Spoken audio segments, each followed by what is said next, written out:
Entonces ahora dediquémonos al útil un rato, porque el útil nos va a llevar a considerar y reflexionar acerca de la noción de mundo para Heidegger, que ya vemos que es fundamental, porque el Dasein es ser en el mundo. Así que el útil nos va a llevar a la noción de mundo, pero vayamos por partes.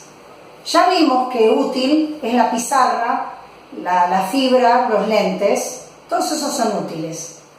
Examinémoslo más detenidamente, más en detalle, y veamos cómo lo caracterizan. El útil es el ente que nos encontramos en la vida diaria. Una cosa es el ente que es Dasein, otra cosa es el ente que es útil. El útil, dije, es un ente intramundano, lo dijimos hace un ratito. Pero también, y vamos a empezar por acá, el útil es esencialmente algo para. Algo para. Quiere decir que no se agota en él mismo, sino que tiene una estructura referencial. Quiere decir que cada útil se refiere a otro útil. Por eso es algo para. Quiere decir entonces que un útil no se basta a sí mismo, sino que se caracteriza por la referencialidad. Por eso tiene un ser referido. Ese para es el que señala la estructura referencial. Señala que su ser es referido. Por otro lado, el útil jamás será aislado, y por lo mismo, no será jamás aislado. Siempre será en un todo de útiles, y a ese todo de útiles se le va a llamar plexo referencial. Un plexo es una trama. Imagínense un tejido, si quieren, ¿sí? Un tejido, quienes han visto alguna vez la base sobre la que se borda, eso puede ayudar como metáfora porque hay hilos que se cruzan, ¿sí? Hay una trama. Un plexo se puede decir que es como una trama. Un útil, entonces, yo digo, el útil es... Un útil no es en el sentido de que se baste a sí mismo, justamente porque tiene que ser referencial. Entonces, un útil jamás será aislado. Cada útil particular se da siempre dentro de un todo de útiles al que denominamos plexo referencial, porque no solo este refiere, este también refiere y este también refiere. Ese útil, entonces, forma parte de ese plexo según una serie de referencias. El martillo refiere a los clavos a la madera, pero podríamos seguir. El útil, por otro lado, es a la mano. Fíjense que está entre guiones y entre comillas. Es a la mano. Que sea a la mano, nosotros estamos dando recortado Heidegger, estamos dejando afuera un montón de cuestiones, porque además hay otros entes que se llaman cosa. Los vamos a trabajar en un rato, pero la próxima, el ser cosa. Pero también hay lo que llama ser ante los ojos, que nosotros no los vamos a ver, pero para que noten que hay otro tipo de entes.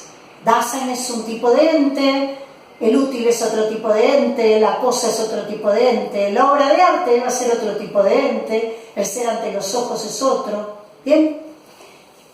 El útil es a la mano, es distinto del ser cosa, es distinto del ser ante los ojos. El carpintero, cuando martilla, no está pensando qué cosa es el martillo, no lo contempla, no tiene una actitud teorética o cognoscitiva, contemplativa frente al martillo. ¿Qué es el martillo se pone de manifiesto en el martillar. ¿Qué cosas es ese útil? Se pone de manifiesto en el acto de martillar, es decir, en la operación en que se lo utiliza. Cuanto mejor se lo agarre, cuanto mejor se lo use, más se comprende el ser del martillo. Por otro lado, se puede pensar en términos de obra. El útil remite a la obra. Pongamos el caso del martillo y los clavos y la madera. La obra sería la biblioteca que voy a construir, la estantería, la biblioteca. Esa es la obra. La obra sostiene la totalidad de referencia dentro de la cual el útil aparece. Es decir, eso que voy a hacer, la estantería, es la obra, es aquello a lo que se dirige el carpintero al martillar, al manejar el útil y de la manera que lo maneja. Es aquello a lo que se dirige. Es decir, la obra es lo que hay que producir en cada caso. Pero a su vez, la obra también es un útil. Porque una vez terminada la biblioteca, ella misma es un útil. Pero en su referencia estarán los libros. La obra también remite a un material. Y en este caso, con el ejemplo que estamos dando, es la madera, porque para fabricar la estantería o la biblioteca hace falta un material que es la madera, que remite a los árboles y a su vez remite a la naturaleza. En algunos contextos la naturaleza puede ser un útil, pero para un biólogo o para alguien que estudia la naturaleza no va a ser un útil, va a ser otro tipo de ente. No los quiero complicar, solamente que hay cierta comprensión de la naturaleza que la puede comprender como útil. Por ejemplo, cuando un árbol se utiliza como una sombrilla, se pone la mesa debajo del árbol porque se lo usa como sombrilla o como techo, para evitar el sol. Entonces, también la naturaleza en algunos contextos puede ser un útil. El leño, transformado el árbol en leño, pero ir a cortar el árbol para conseguir el leño es tomar a la naturaleza. En ese contexto la naturaleza es un útil, en otros contextos no. Pero tiene que ver con la comprensión del Dasein, la comprensión del ser de eso que tiene delante. La obra remite a un material, dijimos, pero también la obra remite a quién la utilizará. Fíjense acá, cada útil remite a otro útil, hasta que remite a una obra. Pero una vez que está la obra, esa obra remite a un para quién. Es decir, que en la cadena de para qués, uno llega al para quién. Ese para quién o para quiénes son los que la van a utilizar. ¿Cuál es el único quién? ¿Se entiende la pregunta? ¿Quién es ese último? De esa cadena de para qué que era la estructura referencial. El último para qué se transforma en un para quién. ¿Cuál es el único para quién? El Dasein. Quiere decir que en la obra hay una referencia última al Dasein. Por lo tanto, vemos que el útil no es un ente que se basta a sí mismo. Es lo que es el útil, es lo que es dentro de este plexo de útiles o de este contexto de útiles del que forma parte. Por lo tanto, el útil se caracteriza por la referencialidad, tiene un ser referido. esa serie de para qué decimos tiene un para qué final que en realidad es un para quién. Ese es el Dasein. Porque es en función del Dasein que todo cobra sentido o significación. El Dasein es el horizonte en que se constituyen todo este plexo de referencias. Por lo tanto, mundo, podríamos afirmar ahora, podríamos dar una definición de mundo, que el mundo es el plexo de referencias significativas. ¿Por qué? Porque cobran sentido. El martillo cobra sentido si puede martillar. La tijera cobra sentido si puede cortar. Si no, no tiene sentido. Es una referencia. La tijera refiere al papel y tiene su sentido en el cortar. Es el plexo de referencias significativas fundado por Dasein. Porque ¿para quién tiene sentido todo eso? Para un Dasein. No hay mundo en sí, entonces. Siempre hay mundo para un Dasein. Y siempre el Dasein es en un mundo. No hay mundo en sí, hay mundo de un Dasein, es decir, de un hombre, de una comunidad de hombres en determinada época histórica, en determinada cultura, y que tiene que quedar claro que el hombre, dijimos, es un ser en el mundo. Dicho de otra manera, el hombre es siempre en un mundo y el mundo es siempre de un hombre. Quiere decir, el útil, sin Dasein que lo comprenda, en el sentido de que lo manipule y lo use, no tiene sentido. No es, porque el único que comprende el ser es el Dasein. Hay un ejemplo que da el profesor Carpio en un manual, pero es un poco imperfecto, pero es didáctico. Dice, una piedra en la selva australiana, imaginen una piedra en la selva australiana. Para el aborigen o el que habita la zona, en ese lugar, puede ser un tótem, puede ser algo mágico. Para el geólogo europeo es un mineral, porque lo estudia desde la ciencia europea, lo estudia desde su composición química y así le da sentido. El ente para el caso es el mismo, pero es en cada caso diferente. ¿Por qué? Porque son Daseins diferentes. Aunque compartan la misma época, pertenecen a culturas, a mundos, en sentido cultural, como dijimos, que ese no es el sentido de universo ni de cosmos, sino de mundo cultural y epocal. En este caso, pueden ser de la misma época, pero el mundo es distinto. El mundo cultural es distinto. El ente es el mismo. Es la misma piedra.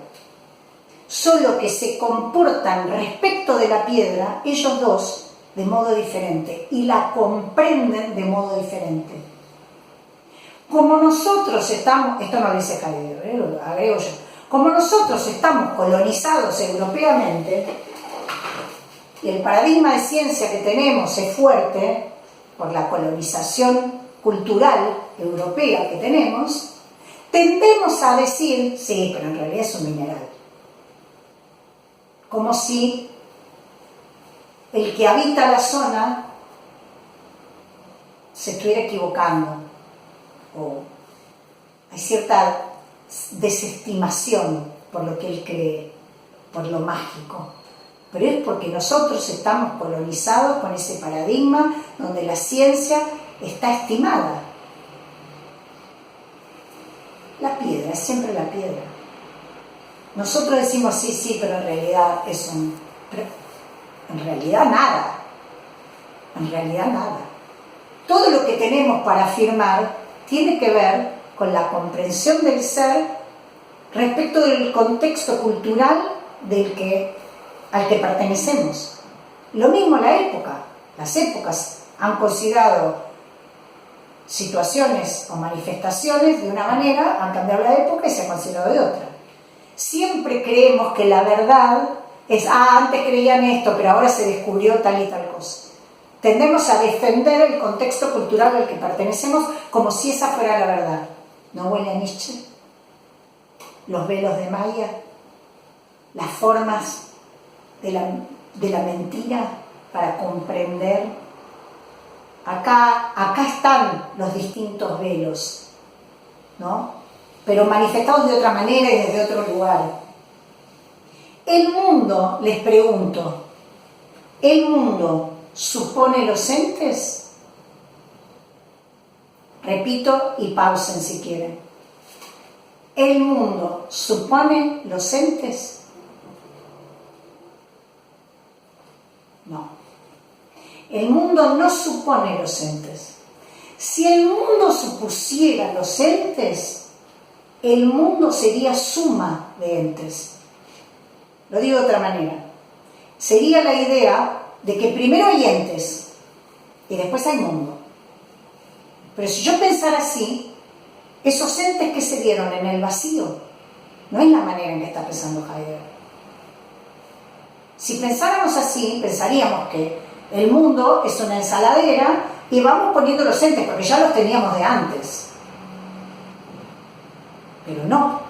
Él está diciendo que los entes son los que arman la trama, son los que arman el tejido que vamos a denominar mundo. Por lo tanto, el mundo no supone los entes, porque acá mundo no está entendido como suma de entes. Todo lo contrario. Los entes suponen el mundo en el que están insertos y a partir del cual tienen sentido. Porque el ente cobra sentido en la referencialidad y esas referencias constituyen la trama que vamos a llamar mundo. Entonces mundo es el horizonte dentro del cual los entes se le muestran al Dasein. Podemos hacer como una segunda definición ahora entonces. No es que quede invalidada, es válida, la estamos mejorando. Entonces, repito, ahora mundo, podemos pensarlo, sabiendo todo esto, como horizonte dentro del cual los entes se le muestran al Dasein. Por lo tanto, ahora el Dasein puede interpretarlos, puede utilizarlos, puede conocerlos y puede amarlos u odiarlos. Pero es importante que se note que entonces mundo es un horizonte.